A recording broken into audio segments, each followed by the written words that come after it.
शूर्पणखा पहले गोदावरी के तट पर आई और गोदावरी के तट पर जब आई तो भगवान के चरण चिन्हों को देखा।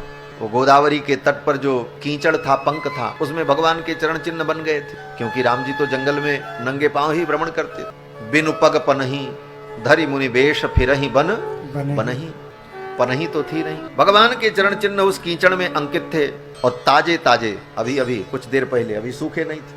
तब तक शूर्पणखा कहीं से आ गई और जब आई तो शूर्पणखा ने देखा, अरे इतने सुंदर चरण चिन्ह, भगवान के चरण के जो चिन्ह हैं, चरण की तो पूरी आकृति, लेकिन उस चरण की आकृति के मध्य में जो विलक्षण चिन्ह है, स्वस्तिक, कलश, ध्वज, कमल, धनुष, ये सब भगवान के चरण में चिन्ह है। कदा पुनः शंख रथांग कल्पक ध्वजारविंदांकुश वज्रलांछनम त्रिविक्रमत्वच्चरणाब्बुजद्वयम मदीय मूर्धानम अलंकरिष्यति।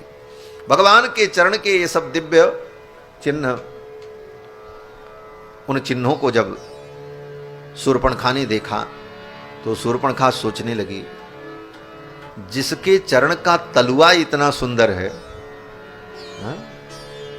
जिसके चरण का तलुआ इतना सुंदर है, वो भी तलुआ नहीं, तलुआ के बने हुए मिट्टी में चिन्ह इतने सुंदर हैं, उसके चरण कितने सुंदर होंगे।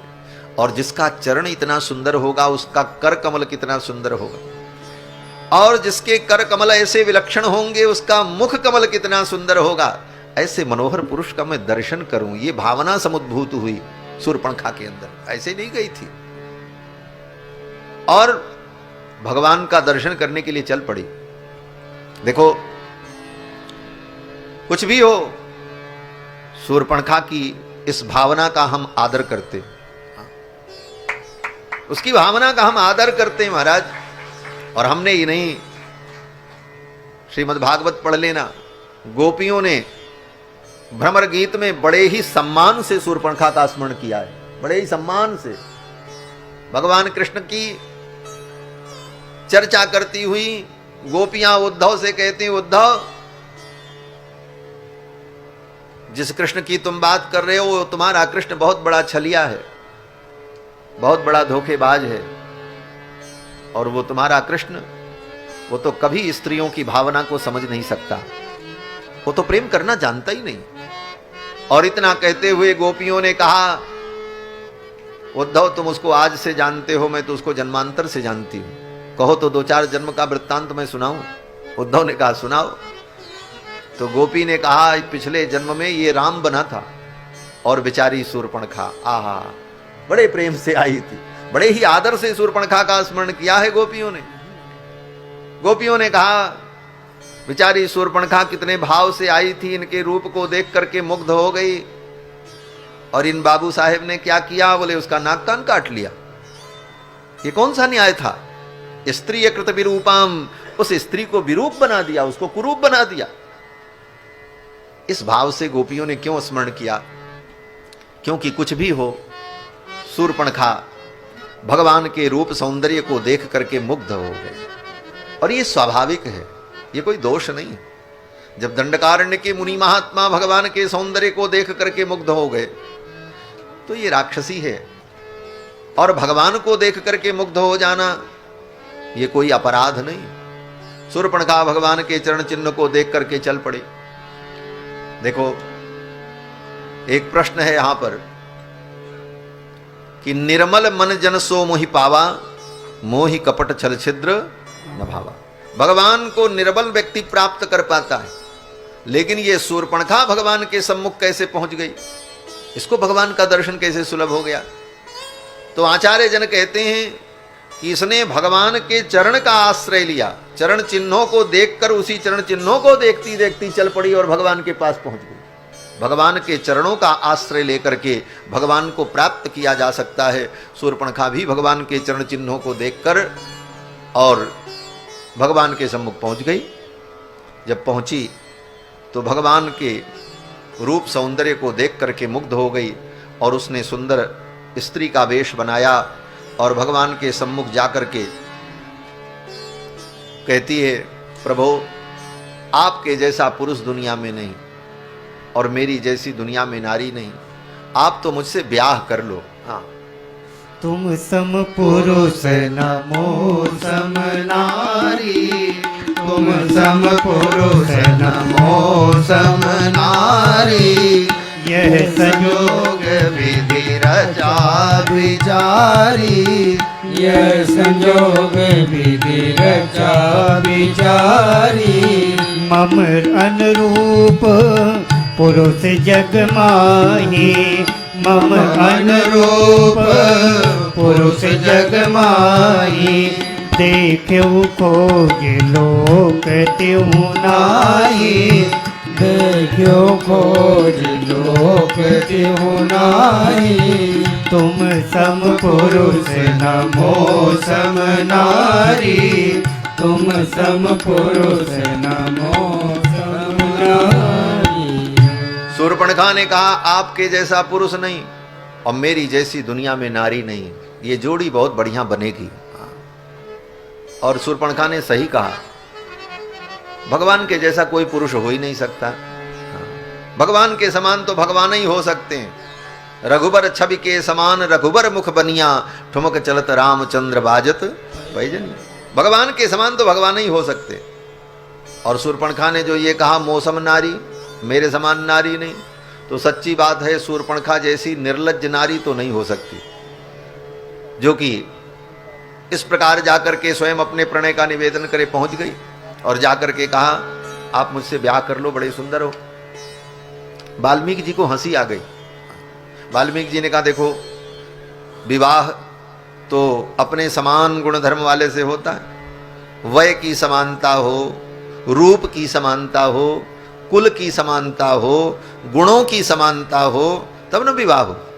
इसीलिए इन समानताओं का अनुभव करने के लिए, जानने के लिए ही कुंडली मिलाई जाती है, गुण मिलाए जाते हैं, सब विचार किया जाता। आ तो गई ब्याह करने, लेकिन भगवान से इसका कोई मेल नहीं खाता है। यहां पर वाल्मीकि महर्षि ने 3-4 श्लोक बड़े अद्भुत कहे।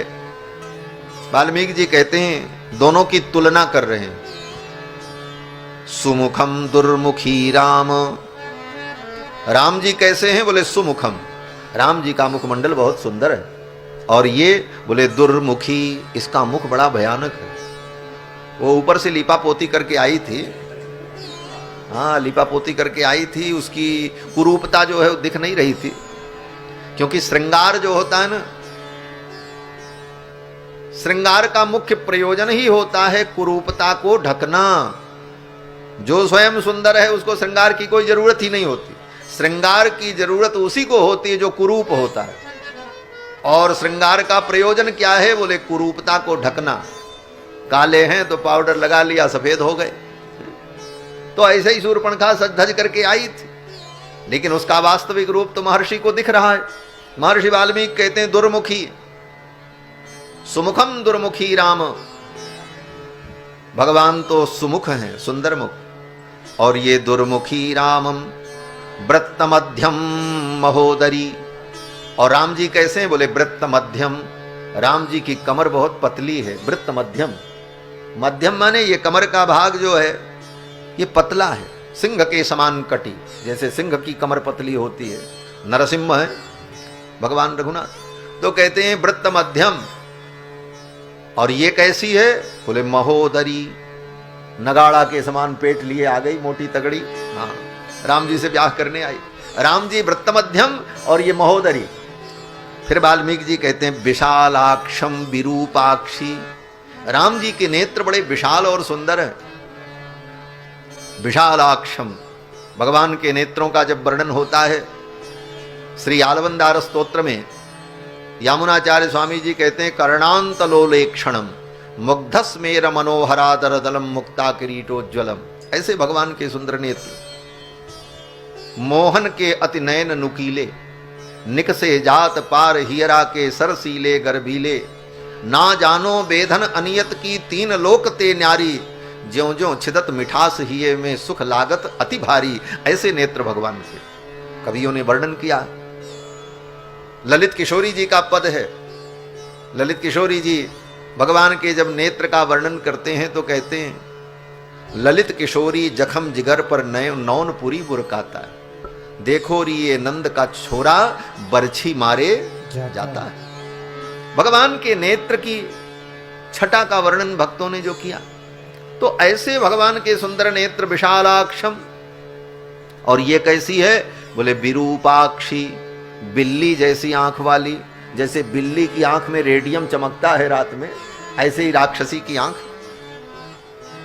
विरूपाक्षम, विशालाक्षम विरूपाक्षी, सुकेशम ताम्र मूर्धजा। आज मानो वाल्मीकि महर्षि भी मनोविनोद कर रहे हैं इस लीला को देखकर। वाल्मीकि जी कहते हैं सुकेशम, राम जी के केस कितने सुंदर हैं। सुकेशम, सुंदर केस हैं। भगवान के केस इतने सुंदर हैं कि इसलिए भगवान का एक नाम केशव है। केशव माने जिसके केस बहुत सुंदर हों, यह भी एक अर्थ है। और जब जब वाल्मीकि जी भगवान के केश का वर्णन करते हैं तो काकपक्षधरः ऐसा कहते हैं, काकपक्षधर। तो भगवान के केस सुकेशम, बड़े सुंदर केस है। और इसके कैसे हैं? बोले ताम्रमूर्धजा।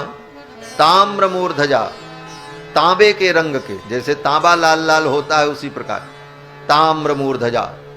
और जैसे तांबे का तार मोटा मोटा कड़ा कड़ा होता है, ऐसे ही कड़े कड़े केस, मुलायम भी नहीं। ताम्रमूर्धजा, केस तो काले ही अच्छे होते हैं। ताम्र वर्ण के केस, लाल रंग के, गुलाबी रंग के केस जो तांबा के कलर के हों, वो केस सुंदर नहीं माने जाते। ये तो आजकल दुनिया में ब्राउन कलर में लोग रंग करके सोचते हैं बहुत अच्छा लग रहा है, लेकिन सौंदर्य की दृष्टि से उसकी आलोचना है। यहां पर शूर्पणखा के केस ऐसे ही थे क्योंकि विदेशी महिला थी। ताम्रमूर्धजा, तांबे के समान लाल लाल इसके केस थे। लेकिन ये लाल भी नहीं थे महाराज, थे तो सफेद। हाँ, रंग करके आई थी, गार्नियर वर्नियर लगाई होगी कुछ। हाँ, बोले महाराज ये हंसने के लिए मैं नहीं कह रहा हूं। आगे एक दिन मैं ऐसे रामायण पारायण कर रहा था तो मुझे प्रसंग मिला। आगे जब लंका के विनाश का समय आया, लंका में बड़ा उपद्रव हुआ, सब रामादल के बानरों ने सब संहार जब प्रारंभ किया, तो लंका की राक्षसियों ने शूर्पणखा से कहा तेरे कारण ये सब अनर्थ हुआ है। तू न वहां जाती, न ये बवंडर होता और न लंका का संहार होता। तुझे लज्जा नहीं आई? तेरे केस सफेद हो गए, बलिनी श्वेतमूर्धजा। वहां पर राक्षसियों ने शूर्पणखा को यही कहा, बलिनी श्वेतमूर्धजा, तेरे बाल श्वेत हो गए और इस बुढ़ापे में तू ब्याह करने वहां गई थी, यही तेरे लिए बाकी था। इस पंक्ति को पढ़ने के बाद मेरे ध्यान में आया कि यहां पर राक्षसियां कह रही हैं श्वेतमूर्धजा, इसके बाल सफेद थे। लेकिन राम जी के पास आई तो वाल्मीकि जी कहते हैं ताम्रमूर्धजा, इसके बाल लाल रंग के थे, तो इसका मतलब सफेद हो गए थे, इसने कलर किया होगा, तभी तो आई थी कलर करके। तो ताम्रमूर्धजा आई और प्रिय रूपम विरूपासा सुस्वरम भैरवस्वना। वाल्मीकि जी कहते हैं प्रिय रूपम, राम जी का रूप बहुत प्रिय है, बहुत सुंदर। और इसका रूप बोले विरूपा, बड़ा भयानक रूप इसका है। और सुस्वरम भैरवस्वना, राम जी का स्वर बहुत सुंदर है। सुस्वरम, राम जी जब बोलते हैं तो उनकी वाणी में ऐसी मधुरता कि मानो अमृत टपक रहा। भगवान की वाणी कितनी मधुर है ये तो उनसे पूछो। बोले किनसे पूछो? बोले स्वयंभू मनु और शत्रुपा से पूछो, जिन्होंने नैमिषारण्य में तप किया और जब भगवान की वाणी उनके कान में पड़ी तो मृतक जियावन गिरा सुहाई, मृतक जियावन गिरा सुहाई। श्रवण रंग हुई और जब आई, श्रवण रंग हुई और जब आई। हृत पोष तन भय सुहाए, हृत पोष तन भय सुहाए। मानव अबहि भवन दे आए, मानव अबहि भवन दे आए। मृतक जियावनि गिरा सुहाई, गिरा सुहाई, गिरा सुहाई। मृतक जियावन गिरा सुहाई, ऐसी वाणी भगवान की, ऐसा स्वर। मुर्दे के कान में पड़ जाए तो मुर्दा उठ करके बैठ जाए, मृत प्राणी भी जीवित हो जाए, वाणी में ऐसी मधुरता। ये तो भगवान की वाणी। पीवू समिष्ट वचनाय परात पराय, अमृत से भी ज्यादा मीठी वाणी। और इसका स्वर कैसा है शूर्पणखा का? वाल्मीकि जी कहते हैं भैरव स्वना, भैरव स्वर, भैरव, बड़ा मोटा स्वर। और जैसे फटा बांस, एक कोई बांस हो और बांस फटा हो और उसको जमीन पर पटको तो भड्ड भड्ड की आवाज आवे, ऐसे फटे बांस के समान इसकी ध्वनि, भैरव स्वना। और तरुणम दारुणा वृद्धा, राम जी तरुणम जवान है, तरुण है। कितनी अवस्था है? बोले 25वें वर्ष में प्रवेश हुआ तो वनवास हुआ, और अभी 12 वर्ष बीते हैं, 25-12 जोड़ लो, कितना हुआ? 37 वर्ष 38 वर्ष की उम्र राम जी की, तरुण। और ये वाल्मीकि जी कहते हैं दारुणा वृद्धा, दारुणा वृद्धा, बुढ़िया हजारों वर्ष की, और वो भी वैधव्य को प्राप्त हो चकी विधवा। इसके कितने बच्चे, और आई है राम जी से ब्याह करने के लिए। तरुणम दारुणा वृद्धा दक्षिणम वाम भाषिणी। और भगवान बोले, भगवान दक्षिणम, भगवान दक्षिण मार्गी है, और ये बोले वाम मार्गिणी है। वाम मार्ग और दक्षिण मार्ग, वामपंथी और दक्षिणपंथी आज भी होते हैं ना। जो धर्म के विपरीत आचरण करे वो वामपंथी, और जो धर्म के अनुकूल आचरण करे वो दक्षिणपंथी। ये वाम मार्गिणी, वाम भाषिणी, न्याय वृत्तम सुदुर्वृत्ता। और भगवान का आचरण कैसा है? बोले न्याय वृत्तम, भगवान का आचरण, भगवान का चरित्र न्यायोचित है। और इसका बोले दुर्वृत्ता, जो दुर्वृत्तचारिणी है। ऐसी शूर्पणखा आई और भगवान से कहा कि आज तक मेरा ब्याह नहीं हुआ है, आपको देख करके थोड़ा मेरा मन बना है ब्याह करने का, तो आप मुझसे ब्याह कर लो। भगवान जान गए कि ये रावण की बहन शूर्पणखा है, और ये भेष बदल करके आई है। सब कुछ भगवान जान रहे हैं। नीति ये कहती है कि सठे साठ्यम समाचरे, जो तुम्हारे साथ छल करे उसके साथ छल करो। वो तुम्हारे साथ धोखा कर रहा है तो सावधान हो जाओ तुम भी। लेकिन राम जी बोले, राम जी बहुत रिजु हैं। रिजु माने बहुत सीधे सरल। वाल्मीकि जी ने यहां पर भगवान के रिजु गुण का अनुभव किया। कहते हैं रिजु बुद्धि तया सर्वम आख्यातुम उपचक्रमे। रिजु बुद्धि तया, भगवान की बुद्धि बड़ी रिजु है, बड़ी सरल है। इसका मतलब यह नहीं है कि भगवान की बुद्धि बहुत अच्छी नहीं है। देखो, बुद्धि का जो लोग शास्त्र में, धर्म में, अच्छे कार्य में प्रयोग करते हैं, और कुछ लोग उसी बुद्धि का दुरुपयोग करके गलत कार्य में प्रयोग करते हैं। तो राम जी अपनी बुद्धि का प्रयोग शास्त्र चिंतन में, अच्छे विचारों में प्रयोग करते हैं। गलत कार्यों के लिए अपनी बुद्धि का प्रयोग नहीं करते। किसी गलत कार्य में उनकी प्रवृत्ति नहीं होती। इसलिए शूर्पणखा के साथ कोई धोखा किया जाए, शूर्पणखा के साथ कोई छल किया जाए, या शूर्पणखा के साथ कोई सठता की जाए, इसमें राम जी की बुद्धि नहीं लगती है। ऐसे कामों में वो बुद्धि नहीं लगाती। इसीलिए ऋजु बुद्धि तया सर्वम आख्यातुम उपचक्रमे। ऋजु बुद्धि होने के कारण राम जी शूर्पणखा से जो बात करते हैं सब यथार्थ करते हैं। शूर्पणखा ने पूछा, आप कौन हो, कहां से आए हो?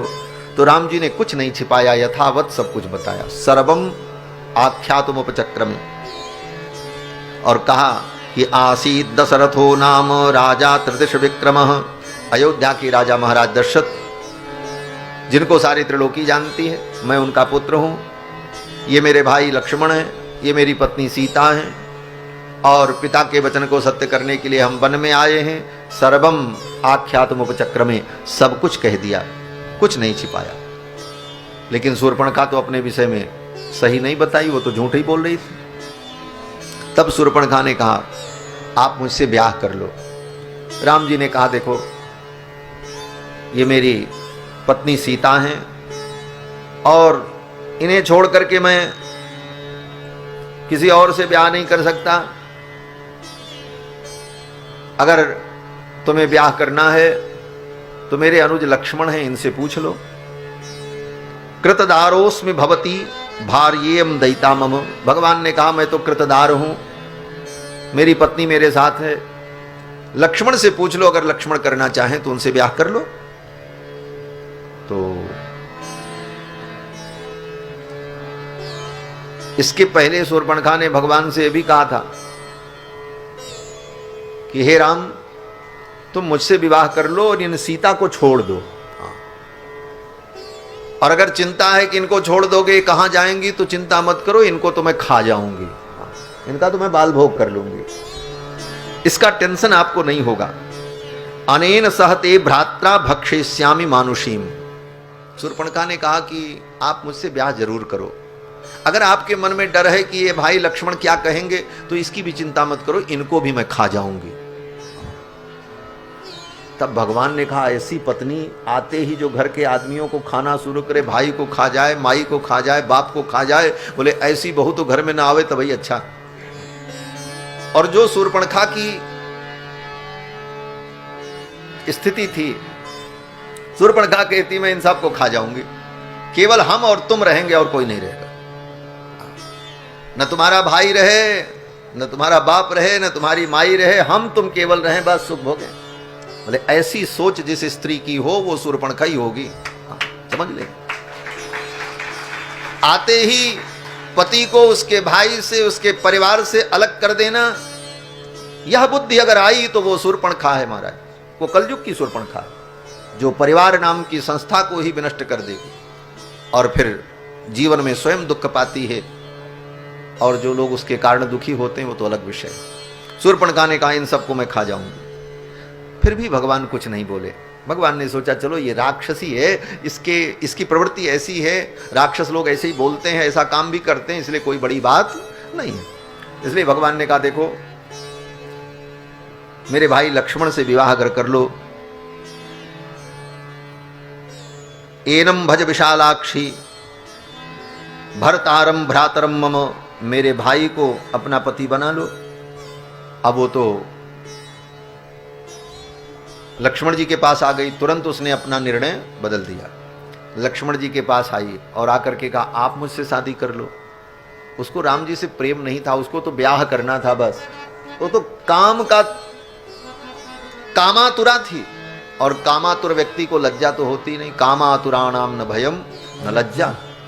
आई और लक्ष्मण जी से बोली आप मुझसे ब्याह कर लो, वो तो तैयार नहीं है। तो लक्ष्मण जी ने सोचा इससे ब्याह करके कोई सुख नहीं होगा, क्योंकि ये तो कभी किसी के अधीन रह नहीं सकती, ये तो स्वतंत्र रहने वाली स्त्री है, और स्वतंत्रता जिसको प्रिय हो ऐसी स्त्री कभी किसी को सुख नहीं दे सकती, वो दुख ही देगी।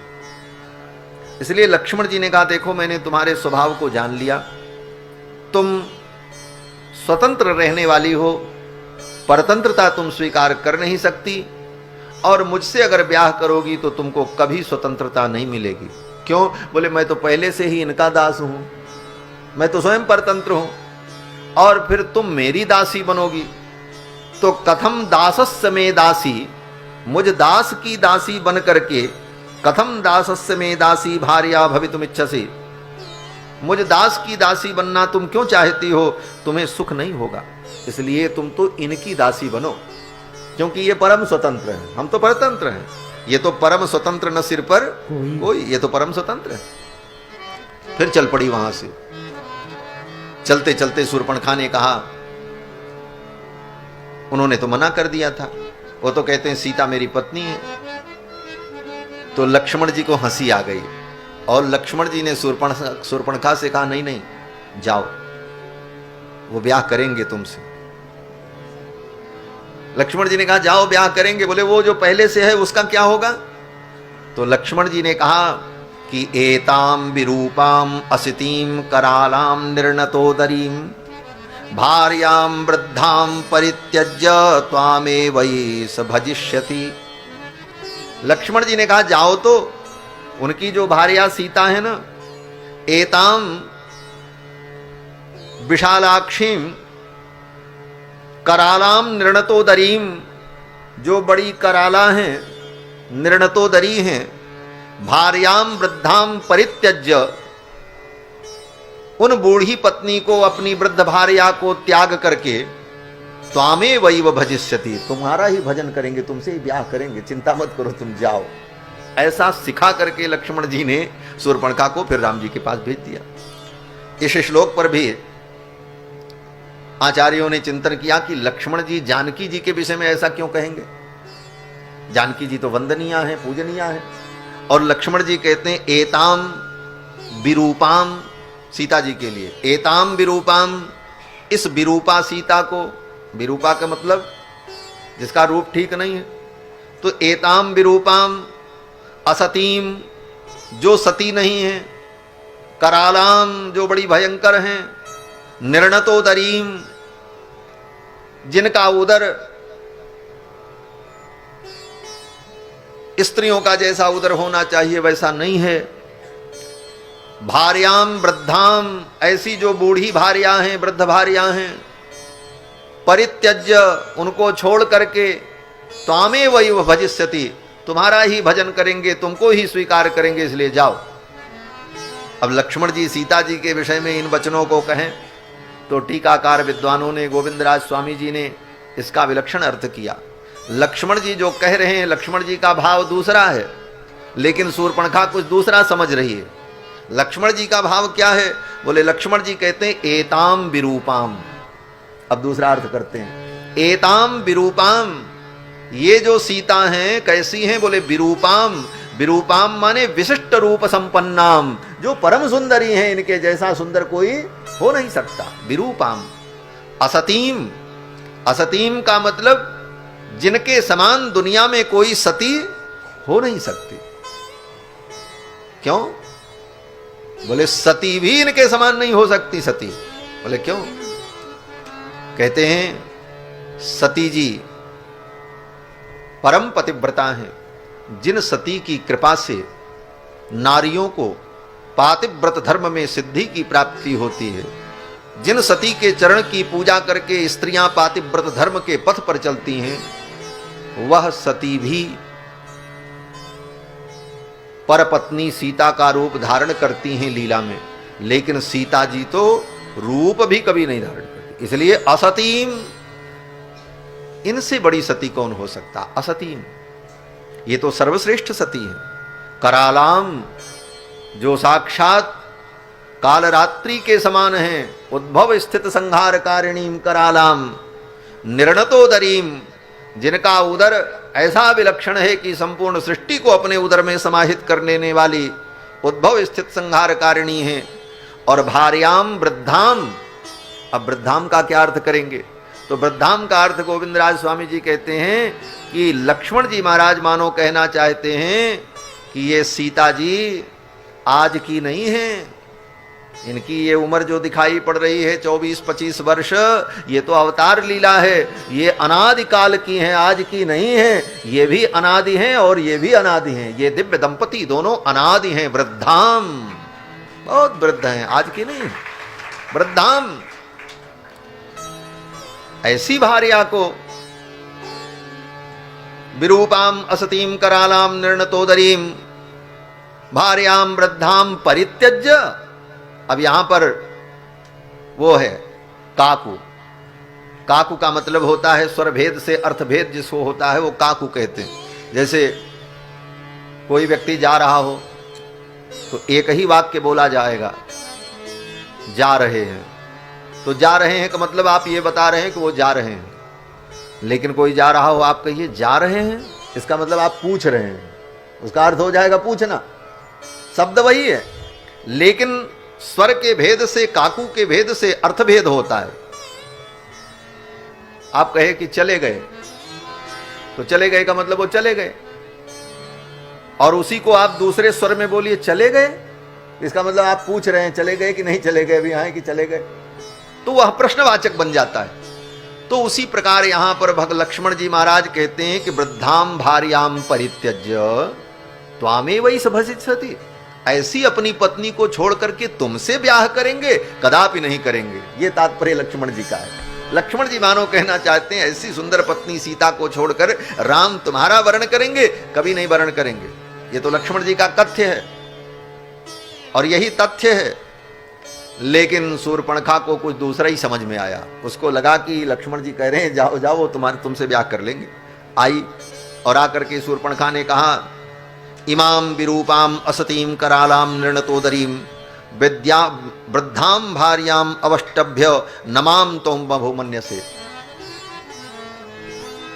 ये जो लक्ष्मण जी ने श्लोक कहा है, यही श्लोक की पहली पंक्ति इसी अध्याय में पुनः शूर्पणखा ने कहा राम जी से। शूर्पणखा ने जाकर के कहा, इन पत्नी को, सीता को, अपनी वृद्ध भार्या को पा करके आप मुझे स्वीकार करने को तैयार नहीं हैं, तो आप चिंता मत करो, इनको तो मैं खा करके समाप्त कर दूंगी, इनको मैं मार डालूंगी। और जब भगवान के सम्मुख ही शूर्पणखा सीता जी को मारने के लिए उद्यत हुई, तो भगवान ने लक्ष्मण जी को इशारा कर दिया, लक्ष्मण इसका नाक कान काट लो। जय श्री विराज श्री सीतारामचंद्र भगवान की जय। भगवान ने कहा लक्ष्मण, इशारा किया लक्ष्मण जी को, बोले इसका नाक कान काट लो। तो लक्ष्मण जी ने शूर्पणखा का नाक कान काट लिया। लक्ष्मण अति लाघव सो नाक कान बिनु कीन, लक्ष्मण अति लाघव सो नाक कान बिनु कीन, ताके कर रावण कहा मनो चुनौती दीन, ताके कर रावण कहा मनो चुनौती दीन, हाँ मनो चुनौती दीन, मनो चुनौती दीन। लक्ष्मण जी ने शूर्पणखा का नाक कान काट लिया।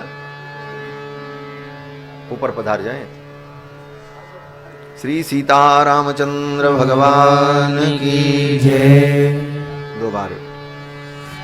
सीताराम राम राम सीताराम राम राम सीताराम राम राम सीताराम राम राम सीताराम राम राम सीताराम राम राम सीताराम राम राम सीताराम राम राम सीताराम राम राम सीताराम राम राम सीताराम राम राम सीताराम राम श्री सीतारामचंद्र भगवान की जय। जय जय सीताराम। शूर्पणखा का नाक कान लक्ष्मण जी ने काट लिया। अब तो महाराज रोती चिल्लाती शूर्पणखा भागी। हमारी अयोध्या में एक बड़े अच्छे महात्मा थे, उद्धव दास जी महाराज, श्री राम कथा सुनाते थे। उनका एक बड़ा अद्भुत भाव, वो कहते थे कि जब शूर्पणखा का नाक काटा लक्ष्मण जी ने तो तलवार से काटे होंगे। बोले हाँ। बोले तो नाक कटने के बाद शूर्पणखा कान कटाने के लिए खड़ी रही, भागी क्यों नहीं? भाग जाना चाहिए था। और जब कान काटा होगा तो एक ही कान पहले काटे होंगे लक्ष्मण जी, तो दूसरा कान और नाक कटाने के लिए वो खड़ी रही, भागी क्यों नहीं? बोले हाँ ये प्रश्न तो है। बोले तो लक्ष्मण जी ने कैसे काटा कि उसके नाक कान दोनों काट लिए? बोले लक्ष्मण जी ने सोचा प्रभु की आज्ञा भई है, इसके